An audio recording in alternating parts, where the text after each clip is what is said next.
Umanggang dahan-dahan, may liwanag sa gilid. Kape sa kamay habang mundo'y muling umiikot at sumisilip. Abril 24, pahina'y tahimik na bumubukas sa pagitan ng ingay at himig. Kwento ng bayan ay muling lumalabas.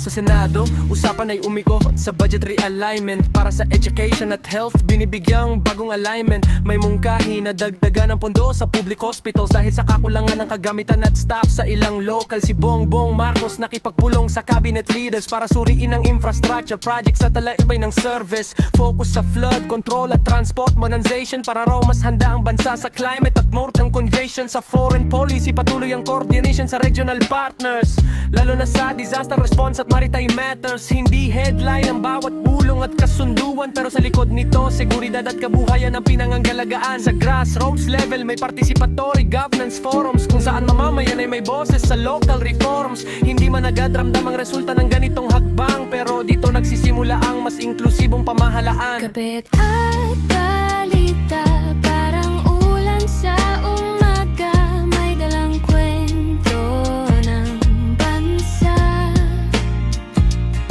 Sa bawat higop, may talong na gumuguhit. Ano ang kahapon at saan patungo ang bukas na piling? Sa ulat ng NEDA, may optimism sa medium-term growth dahil sa infrastructure spending at digital economy growth. Pero may babala sa external risks na maaring dumating, tuluyan mang bumilis ang galaw. Kailangan pa rin maging maingat sa hangin. Sa presyo ng bilihin, may bahagyang pagtaas sa gulay dahil sa supply disruption sa ilang lugar na naapektuhan ng ulan at tagtuyot na sabay. Para sa consumers, maliit man sa report, pero sa hapagkainan ramdam ang bawat dagdag na cost. Sa transport sector, patuloy ang debate sa modernization kung paano babalansehin ang efficiency at kabuhayan ng operator. Sa implementasyon, may pilot routes na unti-unting inaayos, habang ang ila'y nag-a-adjust pa rin sa bagong sistema daloy. Sa freelance at gig economy, dumarami ang Pilipinong sumasali. Online work, content, remote jobs ang nagiging bahagi ng daily. Hindi tradisyonal pero nagbibigay ng bagong landas sa ekonomiyang patuloy na nagbabago sa bawat oras. Katapat balita, parang ulan sa bintana, dahan-dahan bumubuo ang kwento ng masa. Sa bawat linya, may mukha't pangalan, buhay ng bayan, hindi lang numero't bilang. Sa athletics, si EJ Obina muling sumalang sa Met.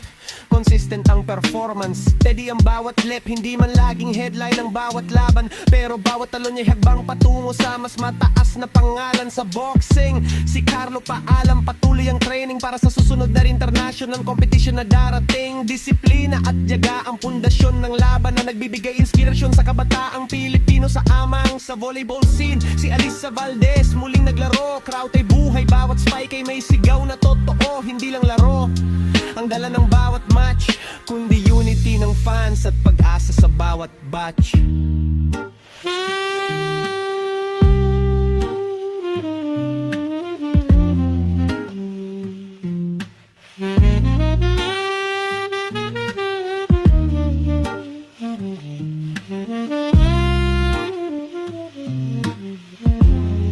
Sa pagitan ng ritmo, patuloy mayroong tahimik. Sa pelikula, si Catherine Bernardo may bagong proyekto. Mas mature na roles, mas malalim ang konsepto. Habang si Alden Richards may international collaboration. Patunay na ang talento ng Pinoy ay kayang makipagsabayan sa global production. Sa music scene, si SB19 muling naglabas ng performance video. High energy pero may mensahe na malalim at totoo. Habang si Ivo Bates may reunion romance na umiikot. Fans nag-aabang kung muling babalik ang tugna kanilang hinahanap at inibig. Sa digital platforms, creators patuloy ang paglawak. Short form, ano long form, kwento yung maabot sa iba't ibang track. Ay lang ba't pantayin ang hatid ng bagong media, kundi bagong paraan ng pagkilala sa sariling kultura.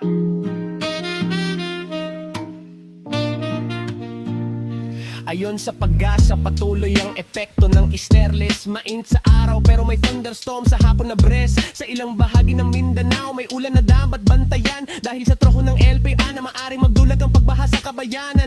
Wala pang bagyo sa loob ng parsa ngayon, pero paalala na manatiling handa sa pagbabago ng panahon. Sa bansang laging tinatama ng hangin at ulan, ang bawat sa gabay sa araw-araw na galawan.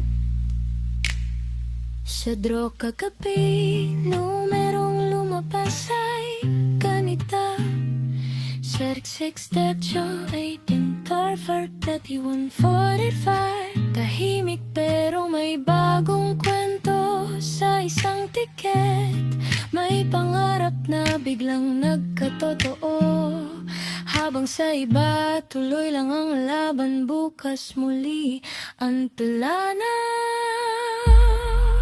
Kape ang biyumpin, lumalamig sa kasa.